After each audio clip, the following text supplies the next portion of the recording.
I share an office with Christian, the TF for Anatoly's class. He was showing me the exam before me. I hope it went well. That's all I'll say, just in case. So today we're going to be doing something called the WKB approximation. It's also known as the semi-classical approximation.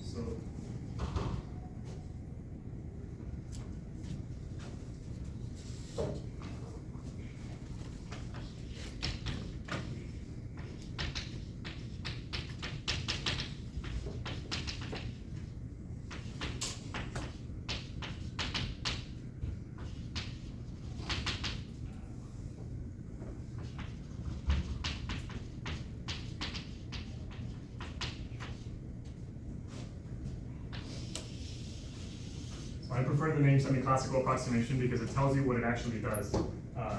But WKB is the name of three dudes, as usual. So it's Wenzel, Kramers, and Brulin.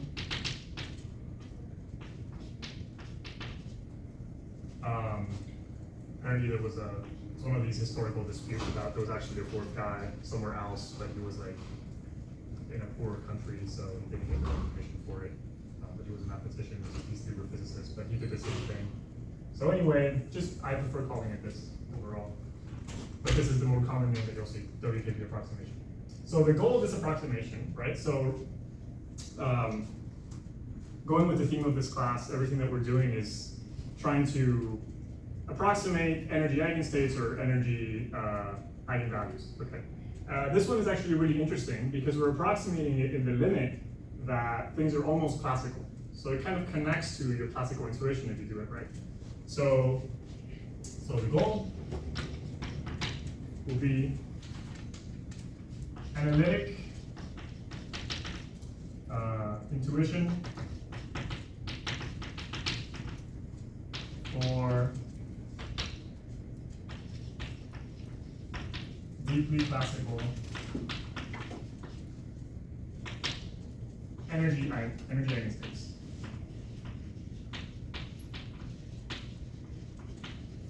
So, we're talking about energy eigenstates still. We're not talking about any general wave functions. Of course, if you think about a general wave function, you can draw whatever you want. Energy eigenstates are a special case that we care about because they tell us time evolution. Okay, and another good thing about the WKB approximation is that it lets you at a glance, just looking at a potential, figure out what the rough shape of the energy eigenvalues are going to be. And they have some very simple kind of structure to them. So you look locally at how far away they are from the potential, and you can kind of tell, we're going to look into that a bit more, but you can kind of tell that it's going to have some sort of oscillation frequency inside, and it's going to have some amplitude. And you can tell both of those from just looking at how far away you are in energy from the potential at that x. That's the big idea. So let me start by asking you guys,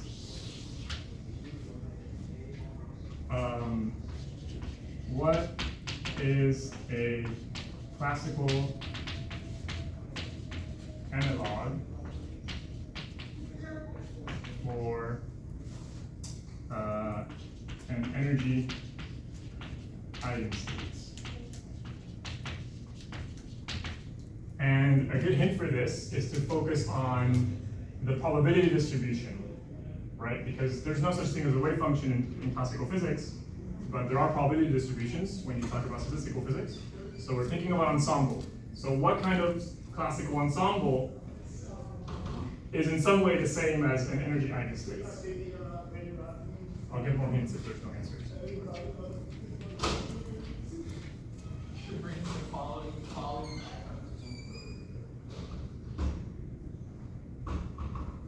You could say that an energy eigenstate is, you can identify it as a state that has a fixed energy, right? It has one value for energy.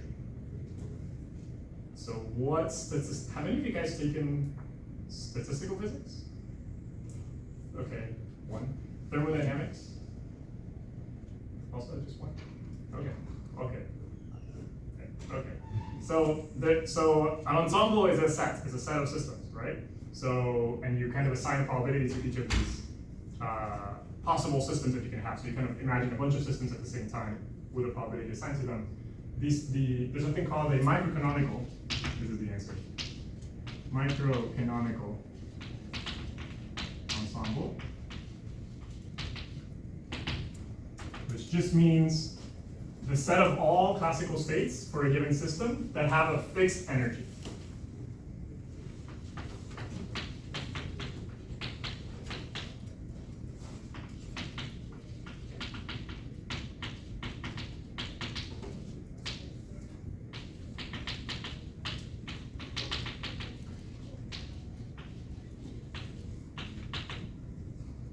Ensemble is French for set, so it's just set. And microcanonical is a weird historical word that should just be like constant energy. Yeah. So what we're going to find is, we're going to find a limit for wave functions where, if you then look at the probability distribution for different positions, it's going to match probability distribution for a microcanonical ensemble for different positions. So if you have like a harmonic oscillator, that would mean thinking of all of the possible momentum and positions that a particle can have that have a fixed energy. We would make a circle in phase space. That whole set, that's the microcanonical ensemble of that system. Okay, we'll get there. So, all right. This is kind of where we're going to end up going. We'll make that connection later. So let's start with, we're talking about energy eigenstates. So we'll start at the energy eigenvalue problem. And specifically, we're interested in particles in a potential. So we will say H is T squared over 2m plus V of x. And so hitting from the left with x brought, this turns into minus h bar squared over 2m psi double prime of x. These are now wave functions instead of vectors. Plus v of x, psi of x, equals e psi of x, or equivalently, psi double prime of x plus 2m e minus v of x over h bar squared of x equals 0.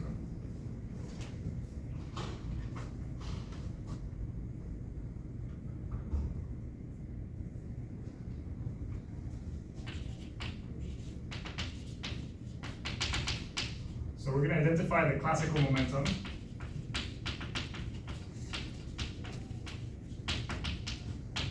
So, if you have that the total energy of a classical particle in a potential is p squared over 2m plus v of x, then you can solve for the momentum. It's going to be, plus or minus. We'll just say the plus version. We'll define it to be the plus version, and it'll be a function of x, e minus v of x. This is just me defining this function of x already as a function and showing you where it comes from. Well, then we can identify that in our equation.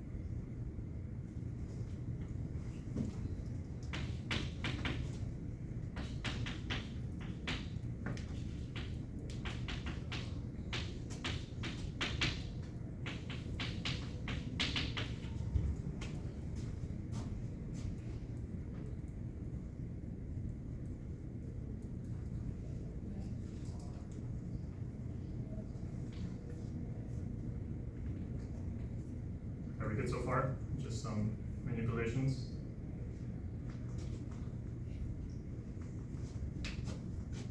Okay, so if we look at this equation over here, it kind of looks like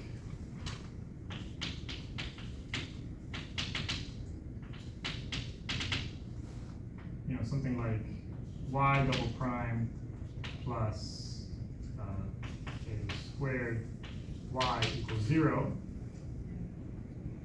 It's a harmonic oscillator equation, right? Except that k is now a function of the independent variable. So the solution to this guy would be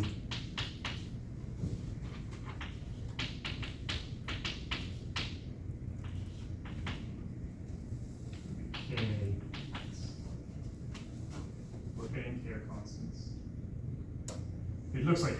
Obviously, it's not the same thing because we have something that is not constant over here.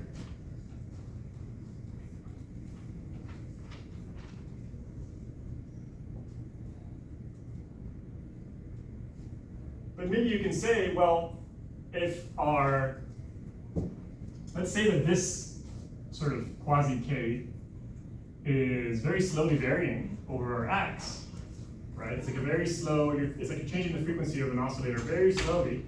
Then you can kind of imagine that if you look locally at a local time, it just looks like a regular simple harmonic motion. And so we can sort of have that approximation for what our equation looks like, sort of expect it to look something like this, but give it room to differ. So what I mean by this is inspired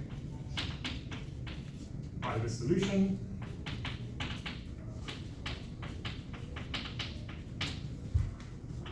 We make ansatz. We're going to just rewrite psi without loss of generality like this.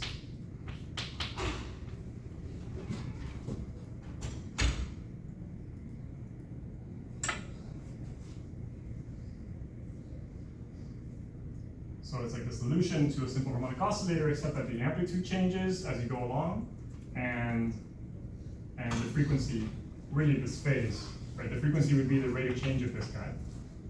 So this phase can also change as we go along. This is still, there's not been any approximations. This ansatz is equivalent. This is just rewriting psi in the polar form, okay? So there's nothing new yet. Plugging this in, we will find two equations.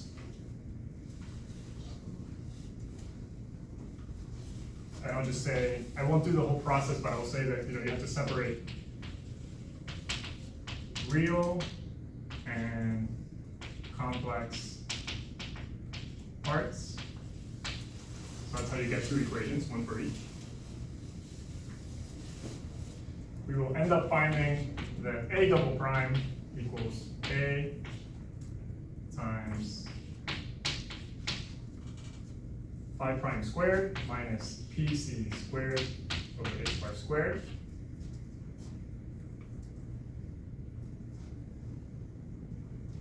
And also A squared phi prime all prime equals 0.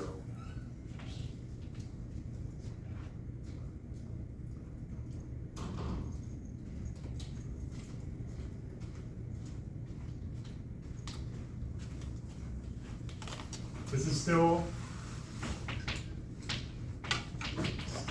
exact. All we did was we plugged this ansatz into our energy eigenvalue equation, and we separated real and imaginary parts to give us this. Okay?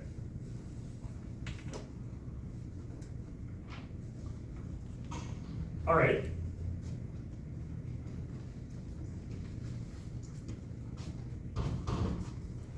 So we're going to make an approximation. We're going to say that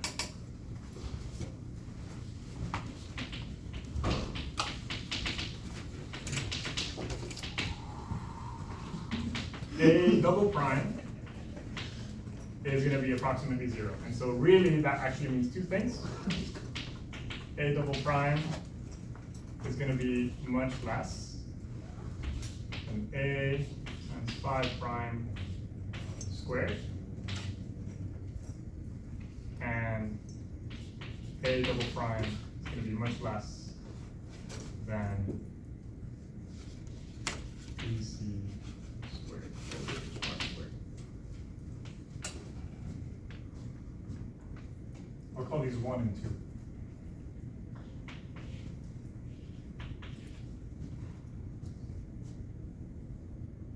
Yeah, that's the mathematical statement.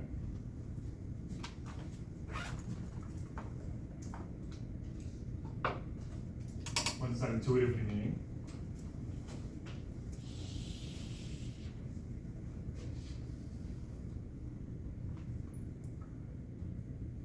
Well, this first one is saying that if we write our wave function, let's say I have here the real part of psi, here's x,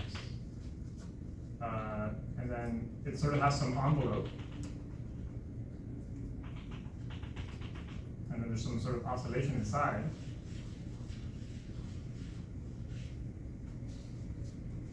Then the curvature of this envelope, which is A double prime, must be much less than, effectively, because it's a sine wave, the curvature of this sine wave.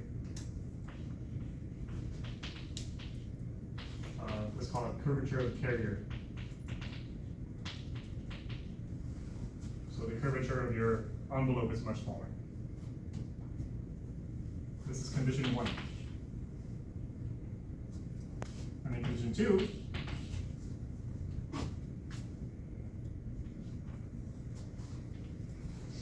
is basically saying, I mean, let's see.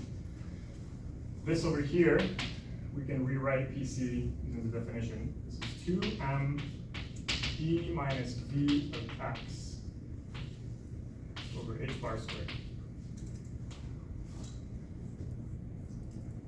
I really should have an absolute value here, because even though it's squared, it can be imaginary.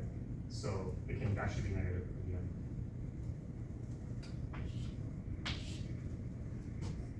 So what we're saying is that this term sort of has to be really big over here. So our energy has to be really far above, or actually really far below our potential. So if we have sort of intuitively a picture of what that means, this is V of x. This is our energy, E. We have some potential here. Then whatever we're doing is only going to work if this is really big. This separation is really big. It can also work out here.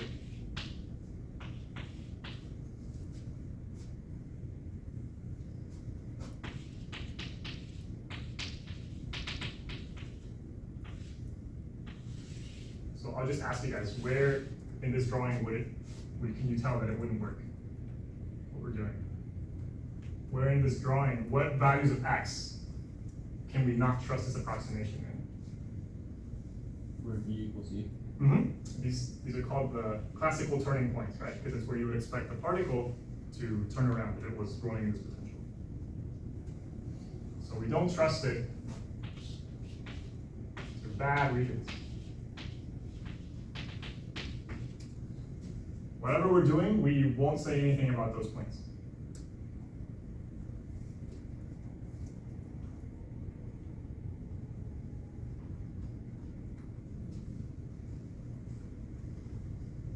So let me just add one more thing before I ask for questions.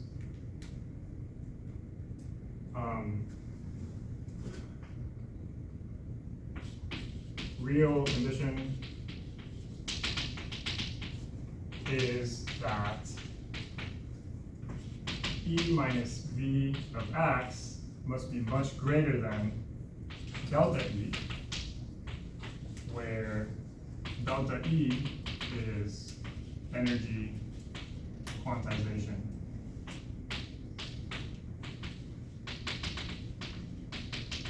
Scale.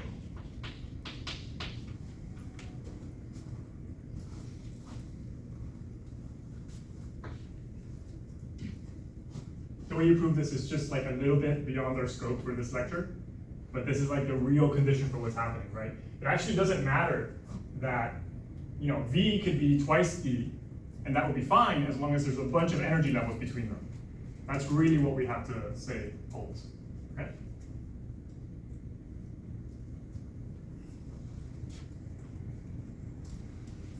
Any questions so far?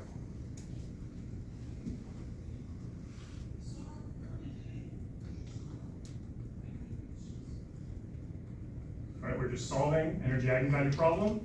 We made an ansatz inspired by, what if this was kind of like a harmonic oscillator, but the frequency changes and the amplitude changes? And then we chose to make this approximation, where A is very small. And we will find out, very soon when we solve this with that approximation, which is very easy, that approximation is justified if you have kind of many energy levels between your energy and the potential.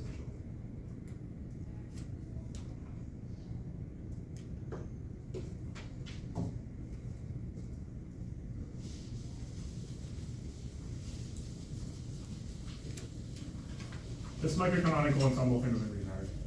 That was just making some fun theory connections. Doesn't actually matter. So don't worry, you didn't get that.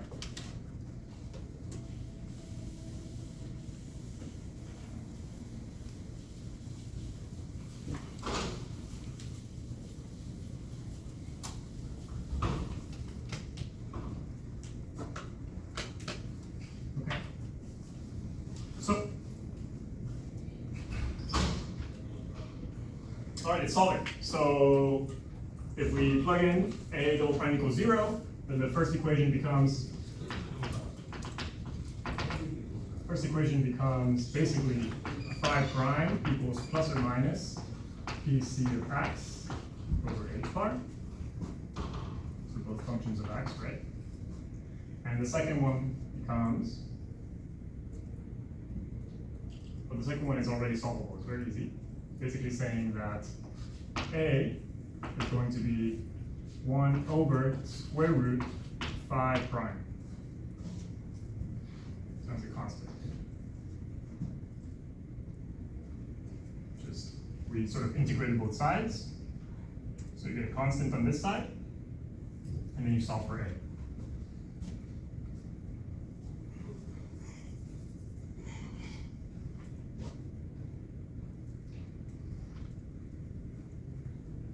Okay, and then this we can also solve further. Of course, this means that phi of x, the full phase, is going to be an integral. There's actually two solutions. There's a plus and a minus one. And it's going to be 1 over h bar plus or minus integral over x of p of x prime.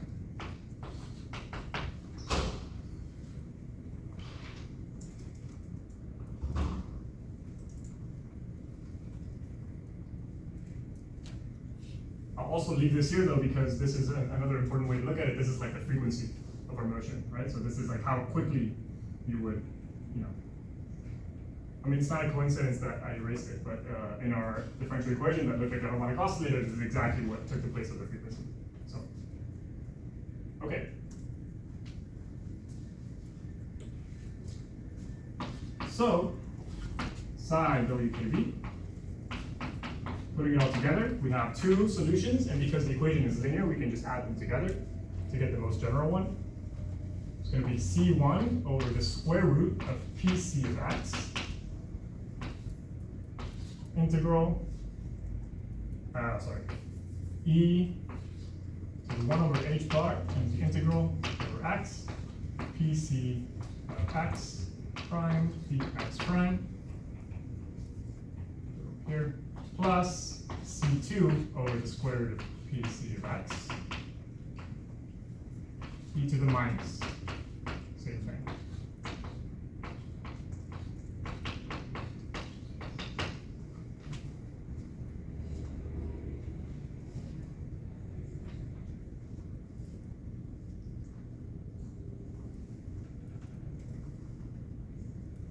Okay, but hold on a minute. We said earlier that actually it also works when your potential is bigger than your energy in the what are called the classically forbidden regions, right? So we could also write it in those regions. Oh, and this should have an I, that's my bad. There should be I's up there. That's foreshadowing, because in the classically forbidden region, or if v of x is greater than e, those oscillatory exponentials turn into just regular exponentials. And I'm going to write, instead of p, I'm going to write kappa. It's 1 over h bar integral over x of kappa of x prime dx prime plus c2 kappa of x e to the minus.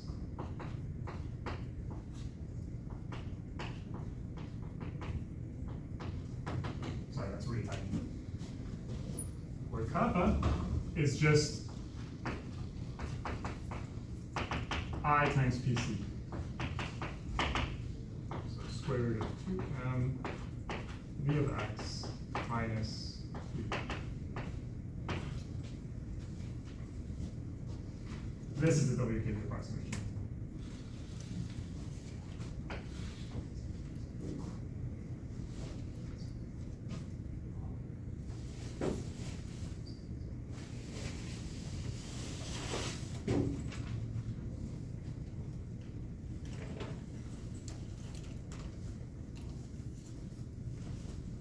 we just make a drawing that sort of connects it all together.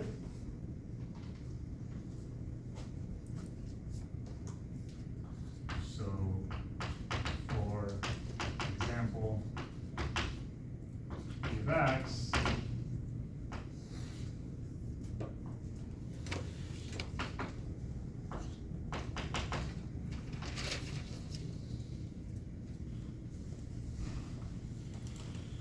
something really ugly. We have some energy over here. This is the energy that we're looking at. And we're going to draw the wave function around here. Then in here, in this region, assuming that there's many energy levels between our energy and the v of x, then we can sort of do the approximation. So the amplitude of our oscillations goes with 1 over the square root of the momentum. The momentum is approximately like this distance from the line to the potential at that point, right? So the amplitude is smaller when that is bigger, and bigger when that is smaller. So we're going to do the amplitude over here. Here's pretty big amplitude. Over here it's smaller. Gets bigger again, a little bit smaller, and then it gets bigger and bigger and bigger. Do it on the other side as well.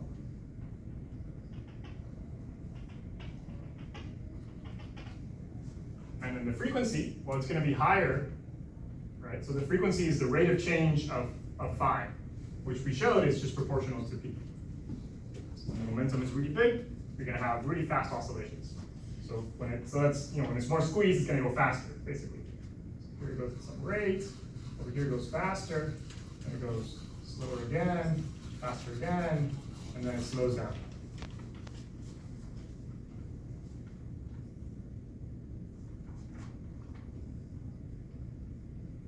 So I just wrote an ugly potential that, all we know is the rough shape of. And I was able to tell you, well, I know that the wave function will have these features. It'll be more likely to find the particle in these areas, for example. I just told you that because of this approximation. So now you guys can get a very quick intuition for how wave function is going to look. At least which parts are going to be more likely than which others, which parts are going to have more oscillations. And of course, I got a little bit close to the no-go zone, so you're not supposed to do anything over here because the approximation breaks down. If you look, we have a 1 over pc. The momentum at a turning point is 0. The particle is stopped. So actually the solution blows up at the edges, and we know that real solutions don't do that. They actually go through these turning points just fine, so you should kind of ignore everything that happens over there. But then in the forbidden regions, it's fine, you can use it again. So there's going to be some sort of exponential decay over here, and maybe also over here, I'll give it a different sign. And the curvature is given by sort of the distance to the between V and E. All right?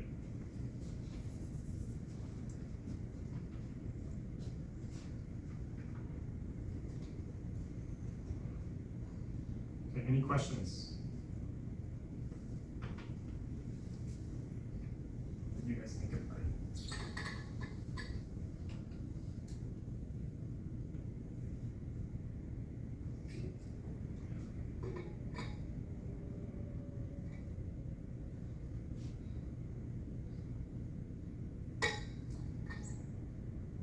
I think it's really cool. We can write solutions just by looking at a potential, right? This is kind of like this is like the intuition for what makes a wave function look the way it does. So now you have something, in some sense, much more powerful than just having to plug it into an equation or just some solver and then you get some shape out, and okay, that's the solution, I guess. Like now you can kind of understand more intuitively what the shape of these wave functions looks like and why. Okay? Especially in the classical limit, but actually you'd be surprised, this works really well even only a couple of energy levels above ground state. So if you look at the solutions to the harmonic oscillator, and you look at level 3, 4, 5, they have this exact behavior. So it kind of like the amplitude shrinks in the middle, and the frequency goes up. And then near the edges, it starts to do the inverse. Right? And do we really care about the exact form? Depends what you're trying to do. But I think this intuition is really powerful. So, All right. There's no questions. Let me make some notes. Some notes.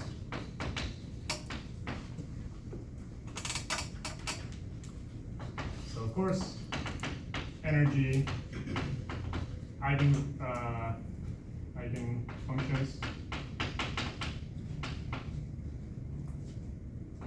have amplitude that goes as 1 over the square root of PC, and frequency, I should really say this is more like a wave vector. Frequency usually means versus time, but this is versus space, but you guys get the idea. Frequency proportional to PC of x over h bar. So that's the intuition. Okay, this is a cool one. So note, this agrees with classical probability density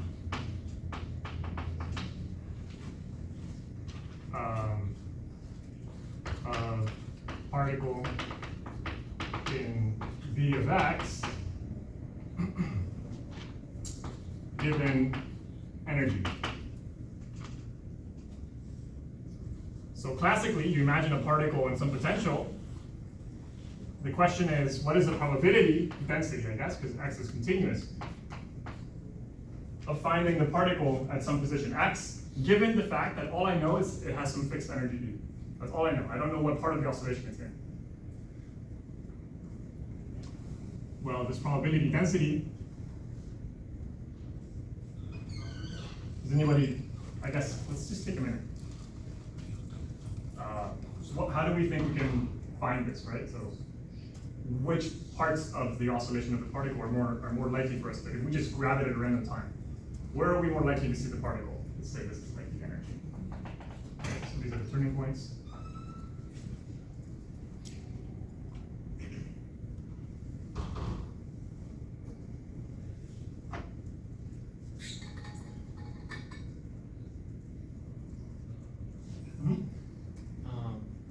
You're probably more likely to see it towards the bottom well where you have more kinetic energy. So tell me your logic. Because if you think of like an oscillator example, if you're in an oscillator and you're moving back and forth, you're more likely to be at the end because you're moving slower at the Yes. You're slower at the ends where you have more potential energy because you're moving really fast through the middle, so you spend less time there. So whenever you pull from a given time slice, you're more likely to be. Yeah, you spend more time kind of like stop near the edges. And so the argument kind of goes, it's exactly what he said, but the argument kind of goes, it's, time spent at x divided by period, which is like, the time spent at x is inversely proportional to the velocity at x, which is proportional to the momentum.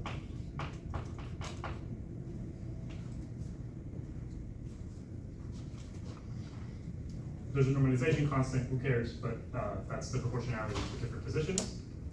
And look, our WKB has exactly the same. It has a square root, 1 over square root momentum amplitude. So when you magnitude square that to get the probability, you get easy. 1 over easy.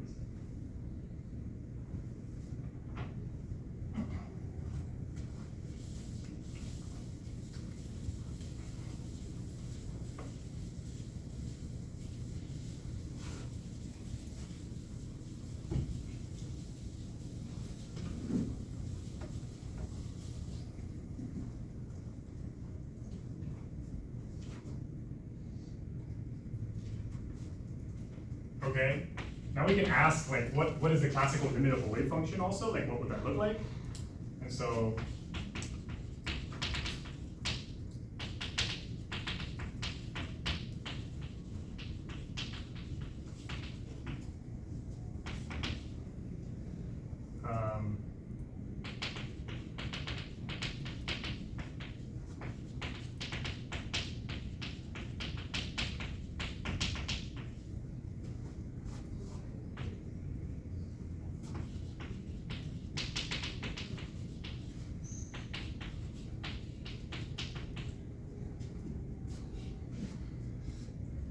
So why infinitely quick? Because remember that the oscillation, which the frequency of oscillation is phi prime, which we said was like PC over h bar. Whereas PC becomes a huge number compared to h bar, this thing explodes. And so the kind of classical limit of a wave function is you're just going to have extremely fast oscillations, and the amplitude tells you exactly the classical microcanonical probability distribution. Square root of it. That's just like some cool intuition.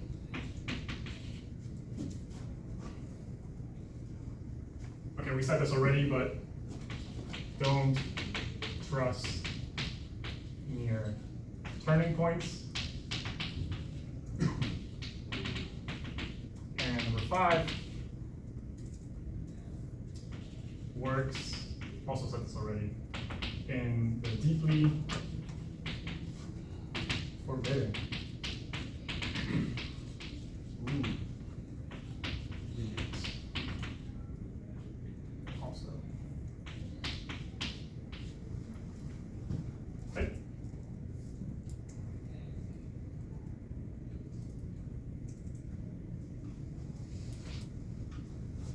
All right, questions so far?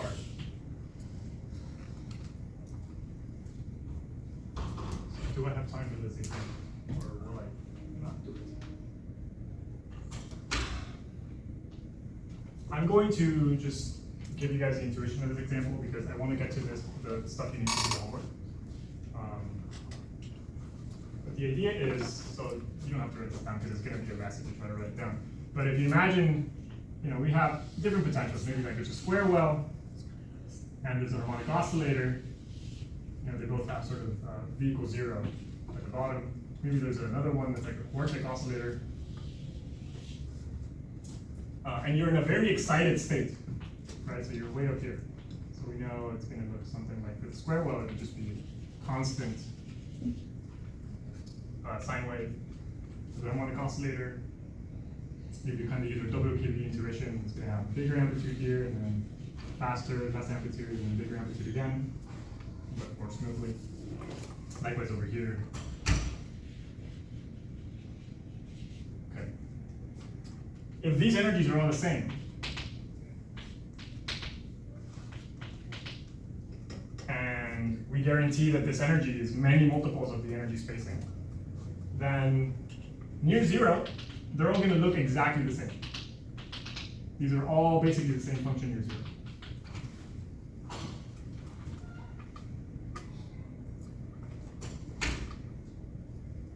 And so one cool thing you can do is you can very quickly figure out, for example, people talk about how quantum mechanics makes stuff be quantized. So now you can't be necessarily here, there, and everywhere in between, but there's some sort of scale of quantization.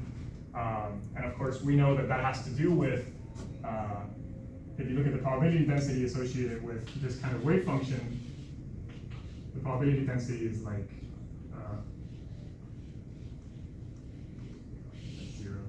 that's 0. So it's one peak for every either trough or peak of the, you square the sine wave. And so this distance between these little peaks is the quantization distance, you could say. It's like the grain size of whatever, this particle is doing. Yes? Just to be clear, at the center, you mean they're similar in terms of their wavelength, not necessarily their amplitude? Or are they Correct. similar? Correct, because the amplitude, you would need to know about normalization. Yeah. Right. Okay. That's right. Yes. Yes. So the probabilities could be different for all three of them of finding a particle in the middle. That's right. They would be in general.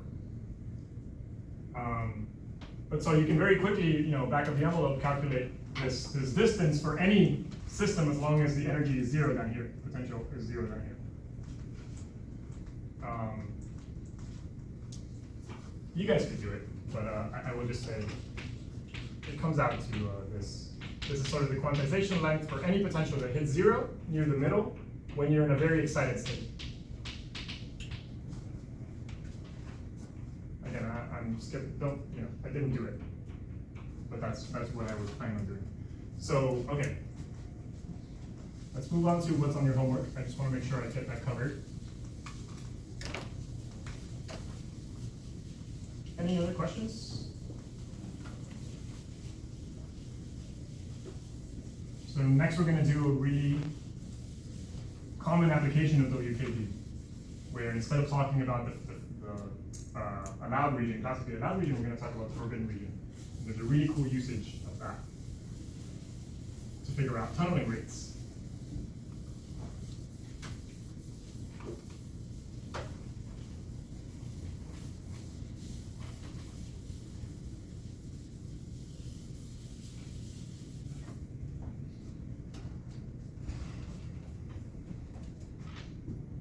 Okay. Tunneling, past, rough, let's say rough barriers.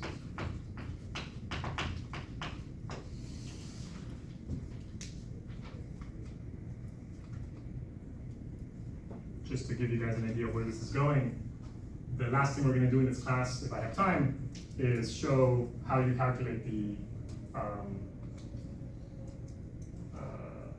alpha radiation decay rate of different nuclei, right? So alpha radiation has to tunnel through a potential. It's kind of stuck in a little well because of the strong force.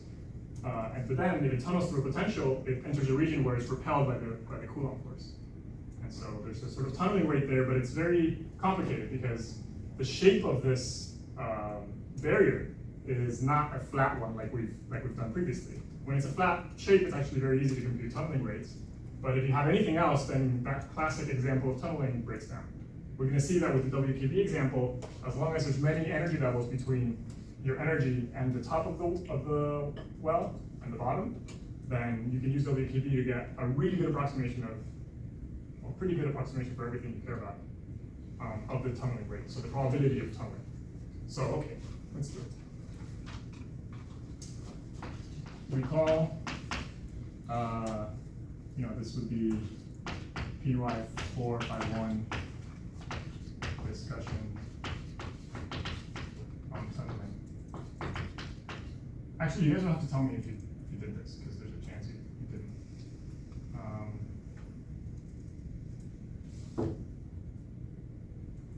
Is it 2 N's and 1 L? Actually, I think the L's depends if you're British or American, but okay.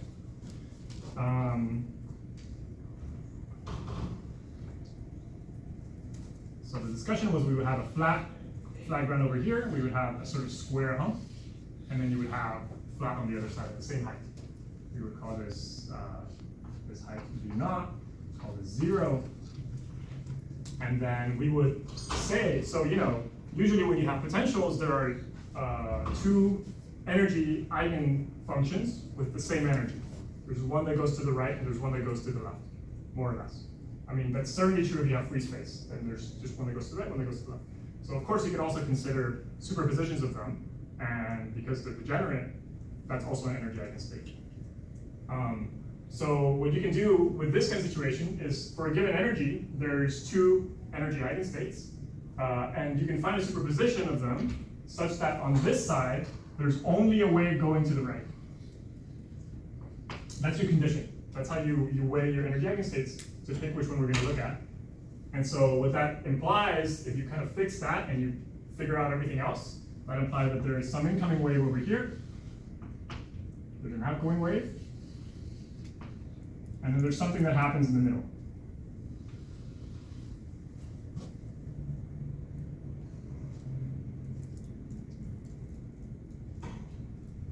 Okay, and so, there's some like A e to the I kx plus B e to the minus I kx. There's some C e to the kappa x plus D e to the minus kappa x.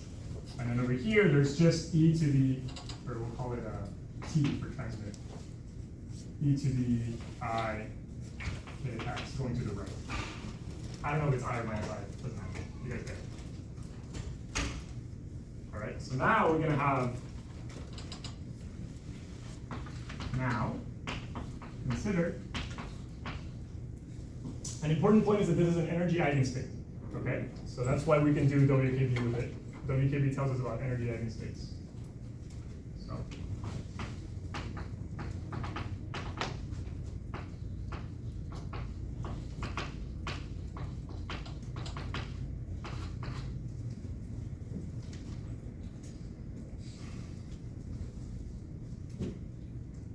So consider that we have something over here. We have some sort of potential. I actually have to be careful when drawing this. I can't make the features of this potential have a curvature that exceeds the curvature of our wave, because of course that breaks our assumptions. So you have to imagine that it can do whatever it wants as long as it's not oscillating too much at the scale of our frequency. Okay. We have this energy. And we will say that this is many energy levels between the top and the bottom of this bump.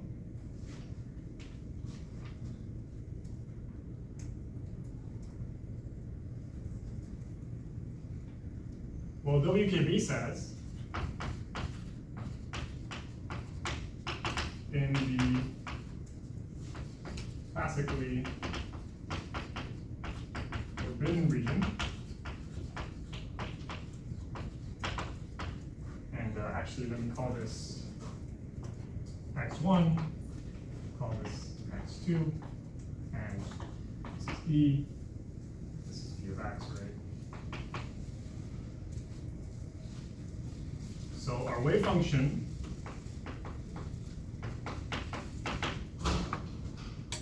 will look like C e to the C over the square root of kappa x e to the 1 over h bar integral integral over x kappa of x prime dx prime plus d square root of kappa x e to the minus 1 over h.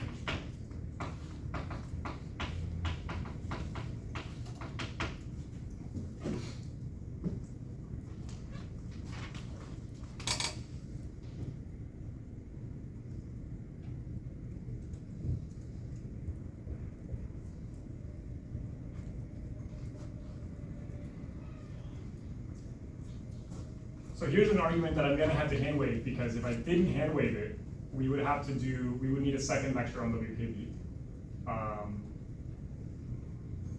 I'll explain more how you would make the argument fully in a second, but I'm going to hand wave it for now.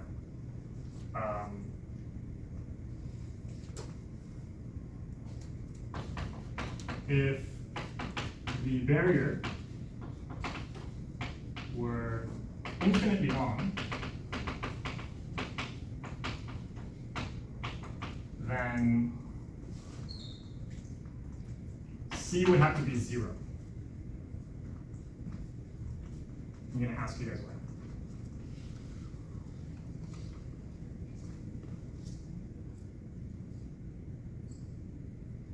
Let's say, so it's infinitely long to the right, semi-infinite, right? It goes to the right, but then to the left there's the boundary.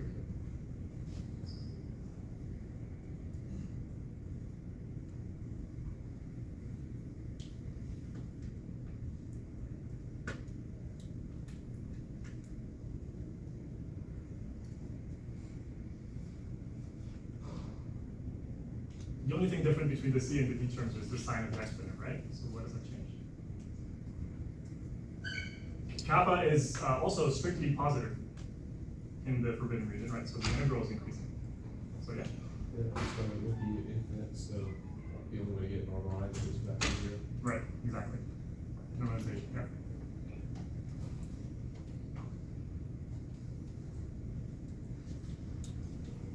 Okay, so here comes the hand waving. So for a sufficiently long barrier we pretend it's 0.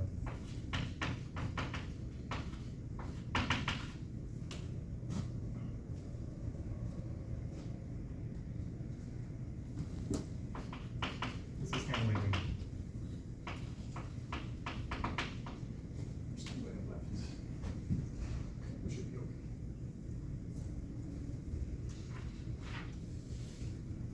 All right.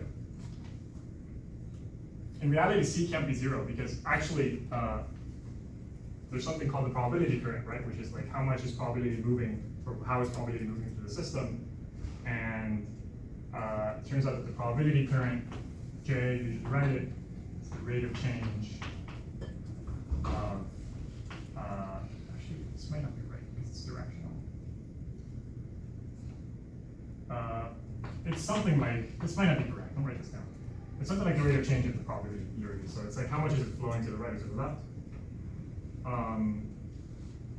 And the point is that actually this is 0 if you only have a decreasing exponential. You kind of need a decreasing and an increasing exponential for the probability to actually move through.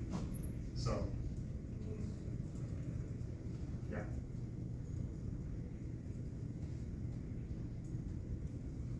That was also very analytical.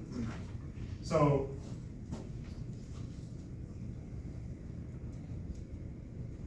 we want to know the probability of transmission.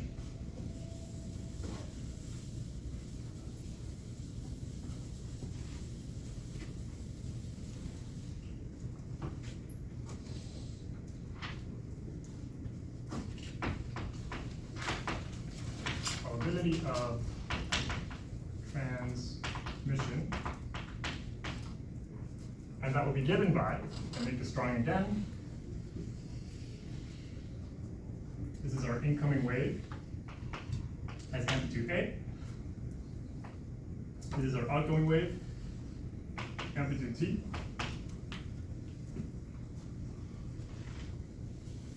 Probability of transmission is like the probability of being in A, sorry, the probability of being in T divided by the probability of being in A.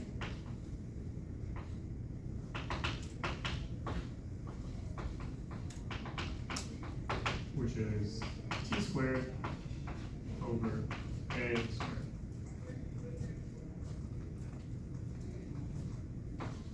But T is connected to A by an exponential decay.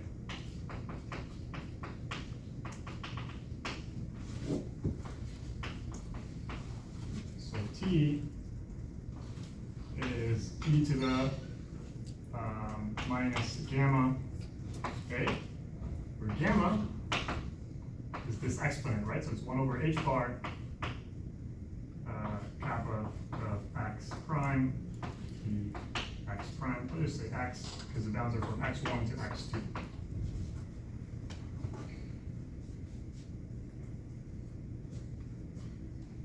Right, so the amplitude way over here and the amplitude way over here, they sort of, you just take the amplitude here, you decrease it by some amount, and then you end up with a different amplitude on this side. And that amount is this integral on an exponent.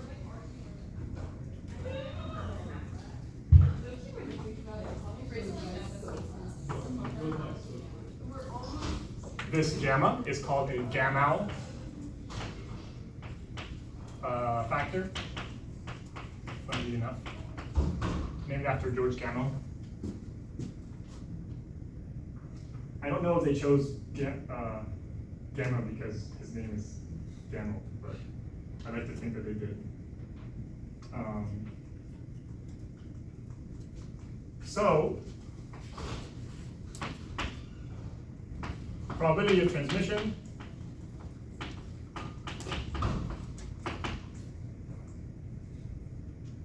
right, using this, plugging it in up there, is going to be e to the minus 2 gamma.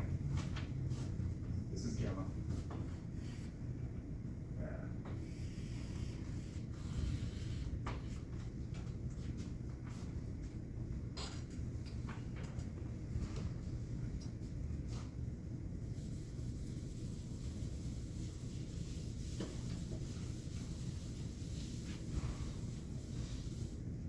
So previously tunneling rates were given by something just like this, except that we had a constant kappa. That's what you did previously. Did you guys do tunneling in 4.1? Yeah, okay. So yeah, so we basically, if you looked at the probability of tunneling that you would have gotten, it would have been the same thing, e to the minus 2 times gamma, but gamma would have just been some constant, square root of 2m difference in energy between your energy and the top of the potential times the length. But here we do an integral. That's the only difference.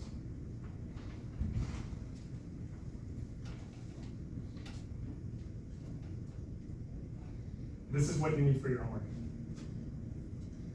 Write it down with an asterisk. Just want to make sure you guys have that.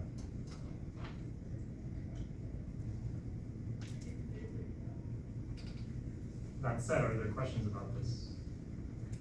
I know it was hand wavy, so let me talk a little bit about why it was hand wavy, and then I'll give you guys an example. Or how to not make it hand wavy.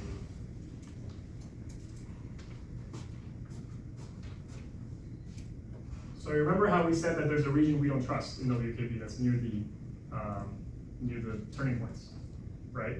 So how do you actually deal with that? Because if you think about it,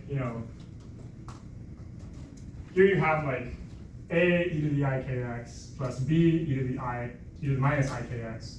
So you have a, b, here you have c, d, here you have e, f, whatever. You have like a bunch of constants. How do you connect them all together? Well, you have to match them across the boundary. That's what we did before. So if you really wanted to figure out what happens to c, why it's so much smaller, you have to match it across the boundary. Well, you can't do that with WKB. We can't touch the boundary, right? In the boundary, WKB explodes, right? It tells us nothing about what's going on. So what you have to do is you solve the boundary individually and then you patch it together. So I'll just write this. You don't have to know this because you won't do it. Boundaries look like this, right? If you zoom in, they just look like a line. And if you solve for the wave function here, it's not that hardcore, actually. The solution has a name. Whether it's hard or not, it doesn't matter. We just named it. So it kind of has some frequency. It slows down as you approach the boundary, which is kind of WKB-like, right? And then it crosses the boundary and becomes exponential decay. These are called Airy functions.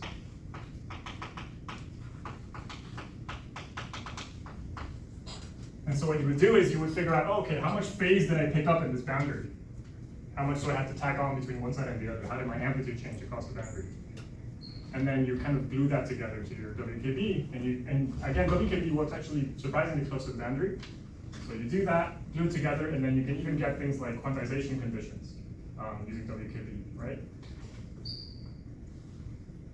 Because where does quantization comes from? It's just from, you can only pick certain energy levels where your oscillation in the middle has enough time to kind of curve downward, so that then it becomes exponential decaying. If you go a little bit higher, the oscillations are further along the sine wave, so now they don't go down at the edges, and that doesn't work. So you have to go higher up still to get. That's super inflated, but yeah. Airy functions. That's what you have to do to actually get the whole C argument correctly. Please accept my version. So, all right, let's apply this thing. So let's actually do what Gamma was, made famous for, which is his application of this to figure out tunneling rates and figure out the rates of alpha decay.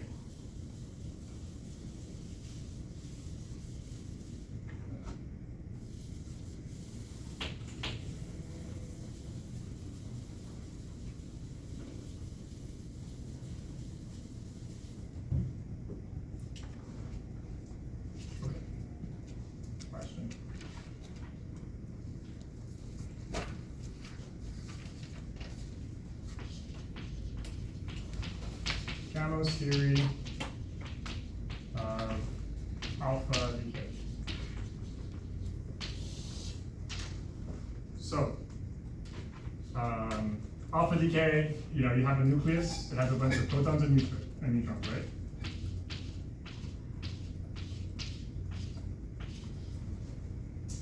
And then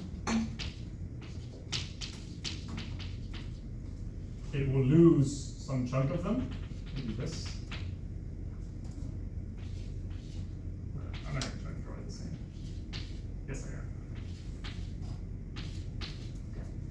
this is also not how it would look at all, but anyway.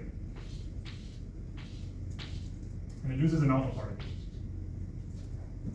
This is 2 protons and 2 neutrons. Okay. Classically, wouldn't happen because there's a potential barrier here, and these particles would never be able to overcome it. We need quantum tunneling to figure out how they get on the other side, right? So, Camo modeled the effective potential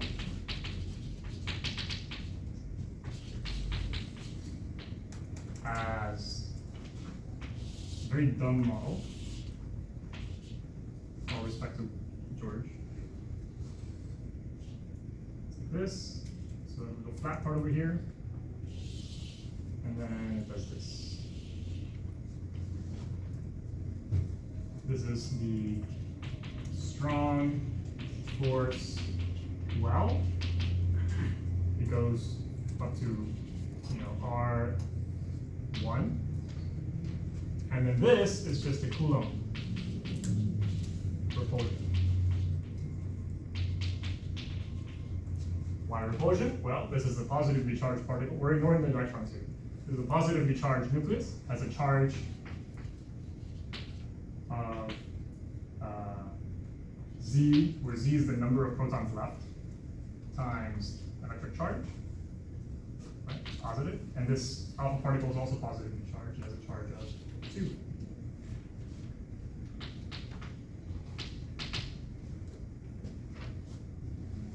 And so he said, okay, it's stuck in a well, but then if it gets out of that well, it now feels repulsion with the nucleus, right?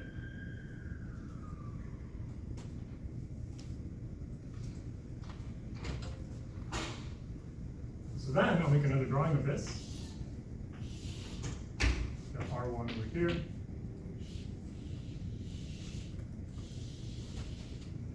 This is our energy, the energy of this sort of like alpha particle inside of the nucleus. And you can imagine it's kind of like, jostling around in here, but then every time it hits the wall, there's a chance that it jumps to the other side. Okay? And this is not a flat top potential, right? So usually you would be told, usually with old tunneling, they say, yeah, it has to be completely flat for us to be able to know the tunneling rate. But now using WKB approximation, as long as there's many energy levels between here and here, then you can just kind of integrate along that top. And you can figure out the probability of transition. Okay, so we're going to call this R2.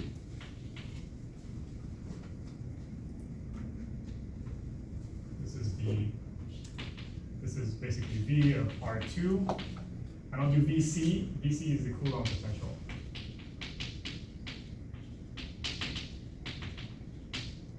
R2 is equal to E. Let's write the Coulomb potential. So VC, well, we know it's K, Q1, Q2 over R. But in this class, we write K as 1 over 4 pi epsilon naught. So, and we're going to plug in for Q1 and Q2. So 1 over 4 pi epsilon naught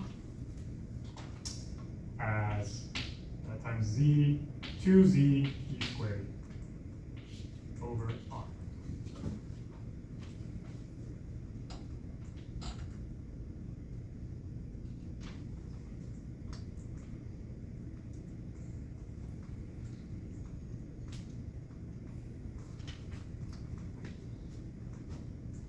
So then, if this particle kind of hits the wall on this side, then the probability of it ending up on this side, well, we can use our equation that we found over here, probability of transmission.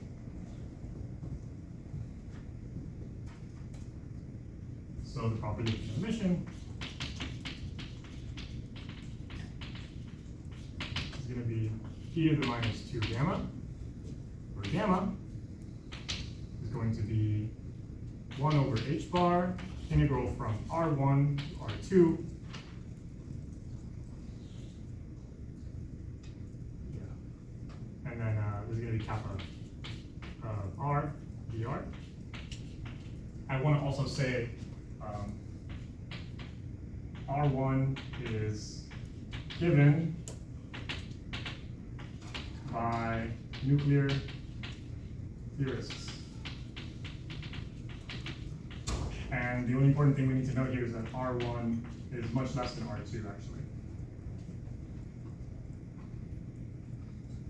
Right, that would be true anywhere in this range. If E is really, really high, then R2 kind of gets close to R1, but actually, usually E is not that high, and so you start getting alpha transition, you start getting alpha radiation when you go above here, and there is some R2 on the other side.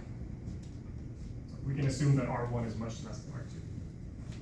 That's just going to simplify math. It doesn't really change the procedure at all. Okay, and what is cap of R, right? Well, cap of R is 2m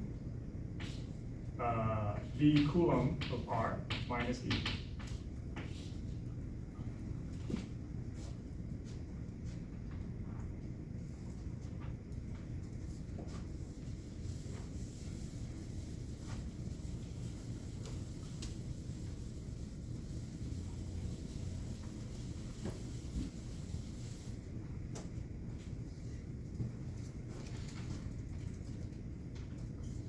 So then you plug it in.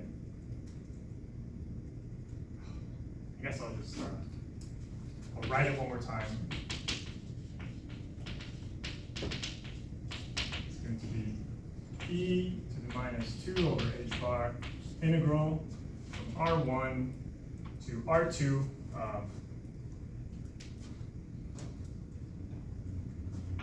R2 if you just solve this. Sorry, this is messy. R2 if you just solve this gives you 1 over 2 pi epsilon naught z e squared over e.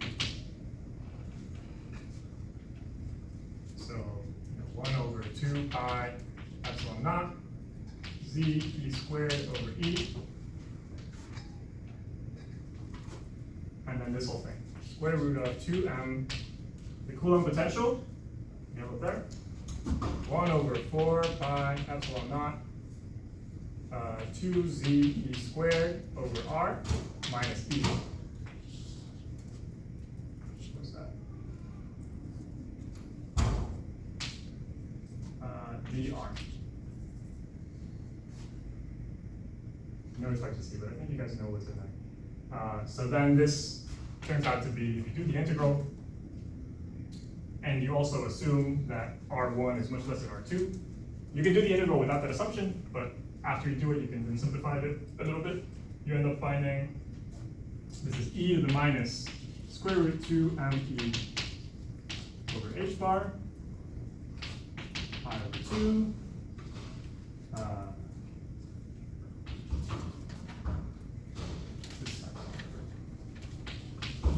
R1, R2. Sorry, I switched back to writing in terms of R2. I shouldn't have done that, but it doesn't matter. You could just plug it back in. And that's what you get. So this whole thing divided by 2 is the gamma factor. Okay, this is the probability of transmission. It's not really a rate. This is where like our application of what we learned in the class ends. So I'll just walk you through how he turns this into a rate. It's very silly also. So you kind of imagine that you have a particle, a classical particle in here, and it's bouncing back and forth. It's just rattling in here between these two walls of the square well, right? And so every time it hits this wall, there's a probability that it jumps over it. So if alpha particle is rattling inside square well, then so let's say at speed v, square well at speed v,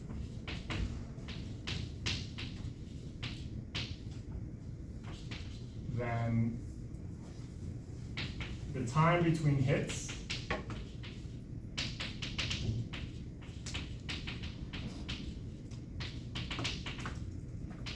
of Coulomb wall,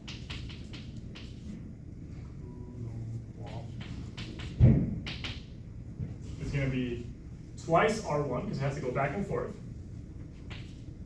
divided by b. And so the rate at which probability accumulates, so rate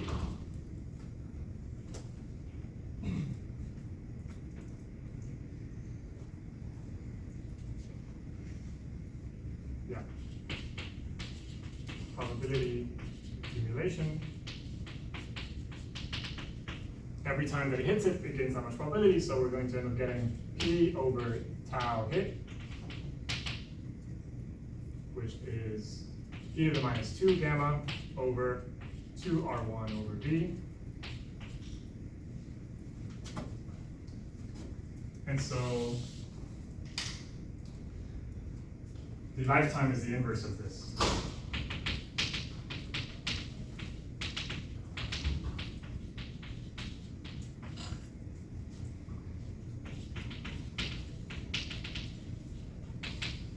So this is the amount of time where, that it takes for the probability to go down by 1 over e. Or to approach 1 by 1 over e.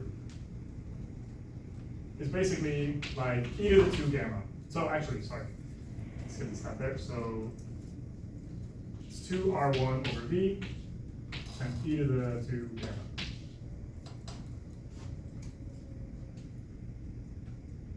Okay, but we don't know what v is. But it turns out, like, we're trying to get such a coarse idea of what's going on that it doesn't really matter. Because if you look at the variation in this term over here, this exponential, across the periodic table, it's like 25 orders of magnitude. So, okay, maybe we don't know if v is like 1 or 10,000, but that barely matters compared to this thing, which dominates on an exponential scale. Okay, so this guy varies over, say, 25 orders. So if you're just trying to get an idea comparing different elemental alpha decay rates, you can basically say that it's just e to the 2 gamma.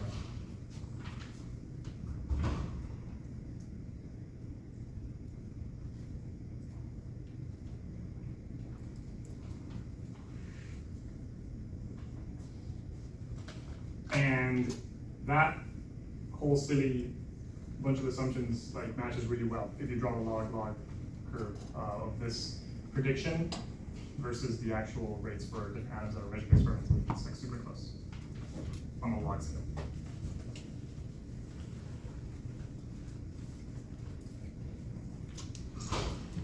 That's it. Any questions?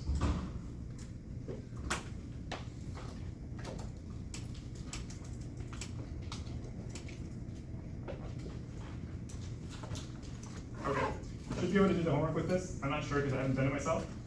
But once I do, if I notice that there's something missing, I will make sure to like add it on conversation. But you should have enough to do it. It's just this invariational principle should be pretty straightforward.